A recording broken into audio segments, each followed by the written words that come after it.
দীর্ঘ ১৬ বছর পর আগামীকাল হতে যাচ্ছে খুলনা মহানগর বিএনপি সম্মেলন। এবারের সম্মেলনে প্রত্যক্ষ ভোটে নেতৃত্ব নির্বাচনের সুযোগ পাবেন তৃণমূলের নেতাকর্মীরা। তাই বিএনপির নেতাকর্মীদের মধ্যে এখন উৎসবের আমেজ বিরাজ করছে। এসএম মিলনের ক্যামেরায় মোস্তফা জামালের রিপোর্ট। গেল কয়েকদিন ধরে খুলনার কেডি ঘোষ রোডের বিএনপির দলীয় কার্যালয়ে দিনরাত চলছে নেতাকর্মীদের আনাগোনা, চলছে প্রাণবন্ত আলোচনা।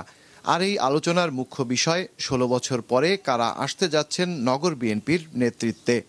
এবার সভাপতি, সাধারণ সম্পাদক ও সাংগঠনিক সম্পাদক পদে ১২ জন নির্বাচন করছেন। সম্মেলনের তারিখ ঘোষণার আগেই গেল কয়েক মাস ধরে ৩১টি ওয়ার্ড ও ৫টি থানা কমিটির সম্মেলন করেছে বিএনপি। সেখানে তৃণমূল নেতাকর্মীদের ভোটেই এবার নেতৃত্ব নির্বাচিত হয়েছে। গত ১৬ বছর কোনো সম্মেলন না হওয়ার কারণে নেতৃত্ব যে সঠিকতা পূরণ হয়নি। আমরা তৃণমূলরা আমাদের ভোটের মাধ্যমে নির্বাচন করতে পারবো, এটাইতে আমরা খুশি এবং তৃপ্ত। যারা প্রার্থী হয়েছেন এই প্রার্থীরা আশা করি ভবিষ্যতে এই দলকে আরো শক্তিশালী করবে, জনগণের আশা আকাঙ্ক্ষা প্রতিফলন করতে ৩১ দফা বাস্তবায়ন করতে সক্ষম হবে।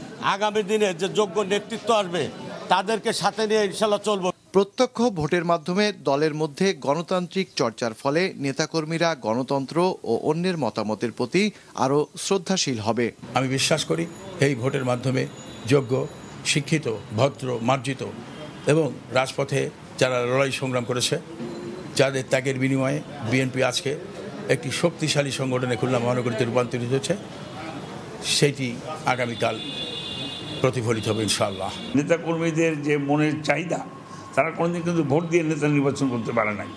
এই প্রথম তারা ভোট দিয়ে নেতা নির্বাচন করবে, অর্থাৎ কিনা তৃণমূল নেতাকর্মীদের উপরেই আগামী দিনের দলের নেতৃত্ব নির্ভর করবে। নির্বাচনী প্রক্রিয়ায় স্বচ্ছতা আনতে ৫০৫ জন ভোটারের ছবিযুক্ত ভোটার তালিকা তৈরি করেছে নির্বাচন কমিশন। থাকছে গোপন বুথের ব্যবস্থাও।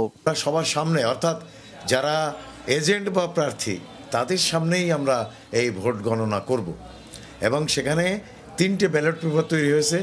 সভাপতির জন্য একটা ব্যালট পেপার, সেক্রেটারির জন্য একটা ব্যালট পেপার, আর সাংগঠনিক সম্পাদকের জন্য একটা ব্যালট পেপার। সম্মেলনের প্রথম অধিবেশনে প্রধান অতিথি থাকবেন বিএনপির ভারপ্রাপ্ত চেয়ারম্যান তারেক রহমান।